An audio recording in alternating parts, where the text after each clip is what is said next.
만일 인생을 다시 산다면 세 번째 이야기.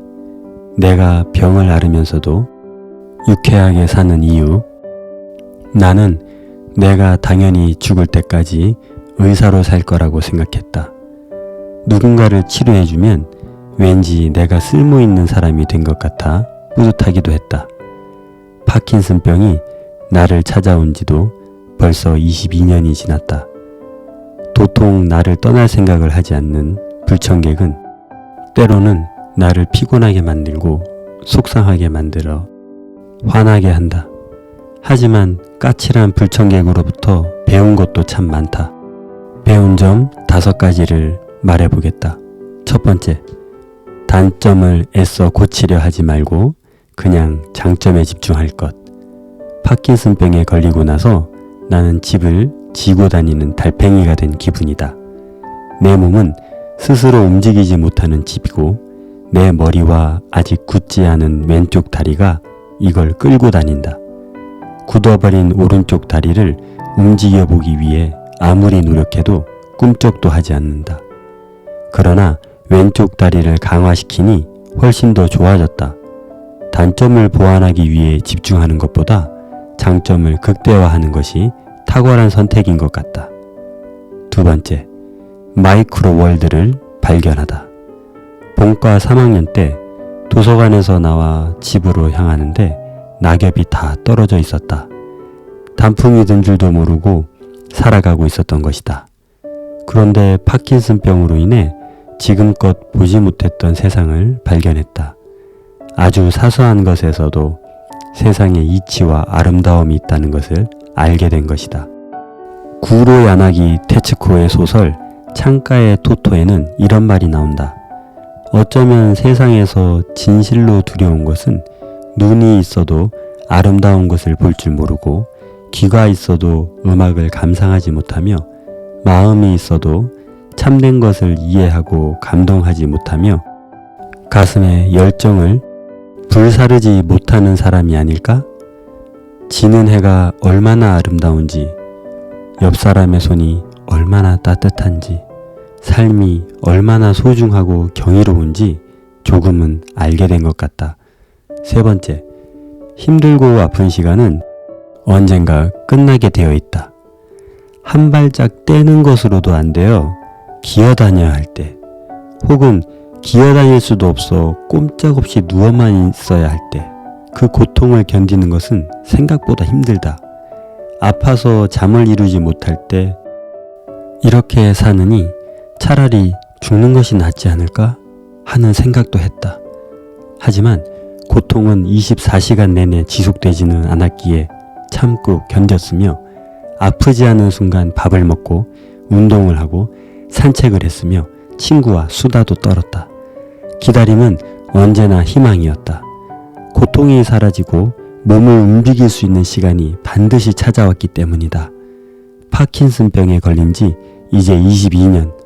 그동안 나는 크고 작은 수술을 5번 받았다. 힘든 시간이 지나면 좋은 시간도 찾아온다는 믿음을 가지고 이겨내면 고통의 시간을 견딜 수 있다.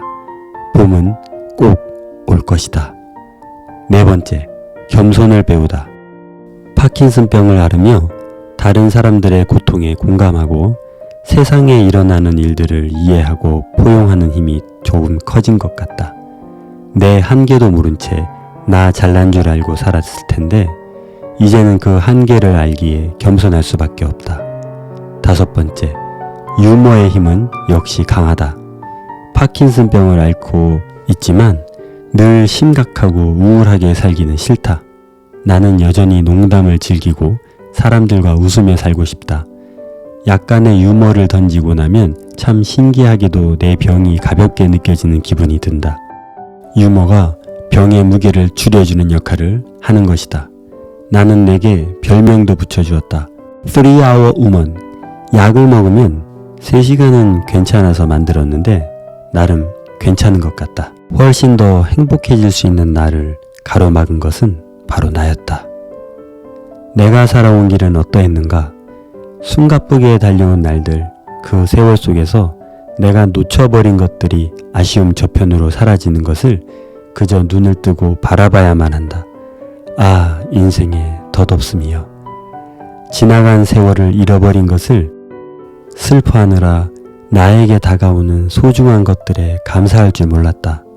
그리고 나의 욕심, 늘 불만족스럽게 느꼈던 나의 욕심이 나의 행복을 가로막아 온 것이다.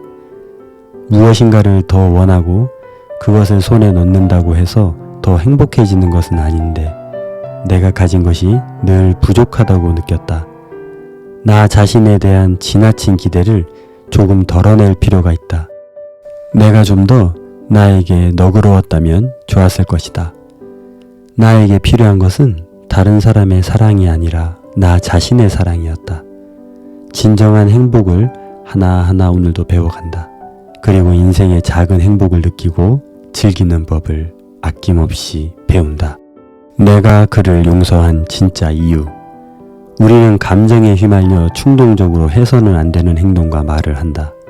그리고 후회하지만 다음 날이면 똑같은 잘못을 저지르고 만다. 이뿐인가? 우리는 내가 잘못한 것보다 남이 나에게 잘못한 것을 더 예민하게 느끼고 오래 기억한다. 감정은 상당히 자기중심적이고 만족을 모르며 모든 것을 자기 위주로 받아들이려 하기 때문이다. 우리의 감정은 특히 안 좋았던 일에 대한 기억력이 뛰어나다. 살아오면서 경험한 수많은 일들 가운데 행복하고 좋았던 일은 당연한 듯 잊어버리고 상처받은 일, 모욕적인 일들은 두고두고 기억해 시간이 지나도 마치 지금 일어난 일처럼 분노와 수치심을 일으킨다. 분노와 화는 자신을 보호하려는 감정이지만 심한 분노는 더 깊은 상처를 남긴다. 그래서 용서가 필요하다. 용서란 내 마음에서 분노와 미움을 떠나보내는 작업이다. 그래서 과거에 얽매이지 않고 현재와 미래를 바라보며 살아갈 수 있게 한다.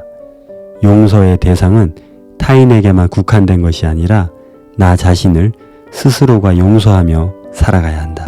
내 슬픔을 등에 지고 가는 친구들에 대하여. 살면서 우리 곁에는 많은 친구가 있었다. 학창시절 만난 친구는 내가 살고 있는 테두리 안에서 만난다. 사춘기 시절에는 뭔가 절박해서 날마다 친구를 만난다. 이후 성장하면서 우리는 자신의 정체성도 확립해가고 가족도 생기고 직장 동료도 생겨 친구와의 만남이 줄어든다. 하지만 친구가 필요하지 않은 것은 아니다. 배우자와의 관계, 자녀와의 관계, 직장에서 받는 스트레스 등을 해소하며 살아가야 한다. 그래서 어느 시점부터는 친구를 다시 찾게 된다. 친구야말로 공허함에 시달리는 내 인생을 긍정해주고 나의 삶에 의미를 부여해주기 때문이다. 인디언 속담에 친구는 내 슬픔을 등에 지고 가는 자라고 했다. 이렇게 깊은 우정은 쉽게 만들어지지 않는다. 오랜 시간 동안 서로의 노력으로 만들어가는 것이다. 나에게는 그런 친구가 6명 있다. 고등학교 동창인데 우린 성적도 성격도 형편도 제각각이었다. 키순으로 자리 배정을 하던 시절이라 우연히 가까이 앉게 되었고 친한 사이로 발전하였다. 매일같이 각자의 집을 돌며 놀러가서 세상에 대한 온갖 불만을 토로하고 억눌린 불안과 스트레스를 함께 풀었다. 이 친구들 덕분에 나는 무사히 고등학교를 졸업할 수 있었다. 이후 자연스럽게 연락이 뜸했다가 각자의 삶에 여유가 생길 무렵 다시 뭉치기 시작했다. 그리고 나는 이 친구들이 없었다면 파킨슨병을 견디지 못했을 것 같다. 이들과 함께 삶의 후반부를 좀 더 재미있고 의미있게 만들어가기 위해 함께 걸어갈 것이다. 내가 바라는 게 있다면 이 친구들과 좀 더 오래 보고 싶다는 것 뿐이다. 내가 충고를 잘하지 않는 까닭. 충고는 기본적으로 너는 틀렸어라는 뉘앙스를 품고 있다. 사람은 누구나 자기가 틀렸다는 것을 알아도 지적을 당하면 인정하고 싶지 않아진다. 내가 충고를 하지 않는 첫 번째 이유는 나도 충고를 듣기 싫어했기 때문이다. 그럼에도 누군가 잘못된 길을 간다면 충고를 해주고 싶은 마음이 드는가? 그렇다면 사람은 쉽게 변하지 않는다는 것을 꼭 명심하길 바란다. 상대방이 내 충고를 듣고 태도가 달라질 것이라는 기대를 하지 않고 편안하게 조언해야 한다. 그러면 화를 내는 실수도 범하지 않게 될 것이다. 그리고 그가 잘못된 길을 선택한다고 하더라도 그것은 그의 몫일 뿐이다. 남에게 휘둘리지 않고 나를 지키는 법. 시어머니와의 갈등 때문에 이러다 내가 죽겠다 싶은 생각까지 들었다. 그래서 살기 위해 내 나름의 해결 방법을 찾았다. 그 첫 번째는 외워버릴 것. 안 고쳐질 게 뻔한 사람과 계속 얼굴을 보고 살아야 할 때에는 그 사람의 패턴을 그냥 외워버려라. 그러면 이럴 때에는 이런 말과 행동을, 저럴 때에는 저런 말과 행동을 하지. 그렇다면 나는 이럴 땐 이렇게 대처하고 저럴 땐 저렇게 대처해야겠다라고 다짐하면서 상대방의 행동에 대비한다면 상처를 덜 받게 될 것이다. 그냥 변하지 않는 상대를 인정해버리는 것이다. 두 번째, 뭐뭐 하는 척이 필요할 때도 있다. 사람은 하는 척 하는 사람을 싫어한다. 하지만 모든 사람들에게 내 속마음을 솔직하게 내보이는 건 역시 결코 바람직한 행동이 아니다. 자신의 감정을 솔직하게 인정할 필요는 있지만 자신의 솔직한 감정을 만나는 모든 사람에게 다 표현할 필요는 없다. 오히려 지나치게 솔직해서 남에게 상처를 주기도 한다. 그러니 적절한 순간 무엇뭐 하는 척 하는 지혜도 필요하다. 세 번째, 그가 당신에게 상처를 주고자 해도 당신이 받지 않으면 그만이다. 받고 싶지 않은 선물을 받았을 때 돌려주면 그만인 것처럼 누군가 당신을 비난했을 때 받지 않고 돌려주면 된다. 그의 비난이 어떤 것이든 받을지 돌려줄 것인지를 선택하는 것은 나에게 달린 문제이다. 무시할 줄 아는 지혜를 발휘해보자. 상대의 비난에 화로 대응한다면 상대가 원하는 바대로 내가 반응하는 것일 뿐이다. 네 번째, 더 이상 그가 당신을 함부로 대하지 못하게 할 것.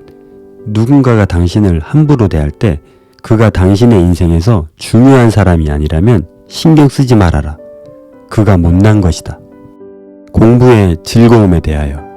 나는 어려서부터 책 읽기는 좋아했지만 성적에 대한 부담이 있는 학교 공부는 즐기지 못했다. 지긋지긋한 공부가 대학 가면 끝날 줄 알았는데 공부할 게 더 많아졌다. 전문의만 따면 정말 공부는 끝날 거라고 생각했는데 그때부터 공부가 가장 재미있게 되었다. 시험이 없으니 부담이 사라졌고 내가 하고 싶은 공부를 스스로 선택해서 할 수 있으니 얼마나 좋은가. 사람은 누구나 지적 호기심을 가지고 있다.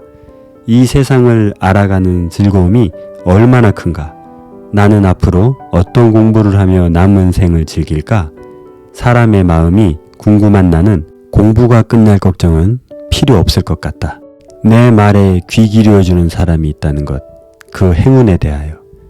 우리 모두는 자신의 이야기를 들어줄 사람을 필요로 한다. 그저 아무 말 없이 나의 이야기를 들어만 줘도 얼마나 위로가 되는지 모른다. 아무런 문제도 해결되지 않았지만 다시 살아갈 힘을 얻게 된다. 정신치료에서 자주 쓰는 말이 있다. No comment is better than any comment. 들어주는 것이 그 어떤 말을 해주는 것보다 도움이 된다는 말이다. 그리고 들어주는 사람을 찾지만 말고 내가 들어주는 사람이 되어주면 어떨까? 누군가에게 도움이 된 기분은 경험해보지 않은 사람은 결코 모를 것이다. 그냥 재미있게 살자고 마음먹었을 뿐이다.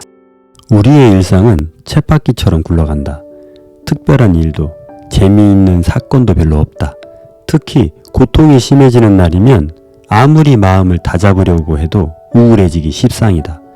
사람들은 나이 들수록 사는 게 별로 재미없다고 한다. 먹고 싶은 것도 별로 없고 하고 싶은 것도 별로 없다고 한다. 웬만한 건 다 해봤단다. 실제로 재미있고 행복한 일이 인생에서 자주 일어나지는 않지만 세상, 삶과 연애를 해보라. 연애를 막 시작할 때 우린 상대방의 모든 것이 궁금하고 감탄사를 연발한다. 그렇게 인생과 사랑해보라. 얼마나 인생이 풍부해지고 즐거워지고 행복해지겠는가. 여러분, 혹시 과거에 얽매여서 현재를 행복하게 살아가지 못하는 분들이 계신가요? 말처럼 쉽진 않지만 행복을 가로막는 것이 바로 나 자신이라는 사실을 잊지 마시고 나 스스로를 용서하시고 내 주변에 있는 사람들을 용서해서 그들과 얽혀있는 많은 것들을 끊어내는 작업을 하시기를 바랍니다. 화와 분노는 우리의 몸을 손상시키고 치명적으로 아프게 만듭니다. 그러니 누군가를 미워하고 상대방 때문에 나 스스로를 힘들게 하지 않기를 바랍니다. 그리고 이 힘든 일을 도와줄 친구가 혹시 있으신가요? 어렸을 때 진정한 친구 3명만 있어도 성공한 인생이라는 말을 들었었습니다.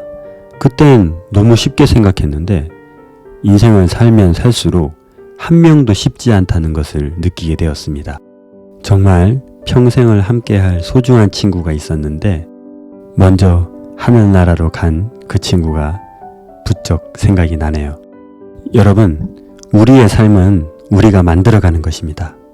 이것을 알지만 우리는 우리의 삶을 행복하게 만들어가기 쉽지 않아 합니다.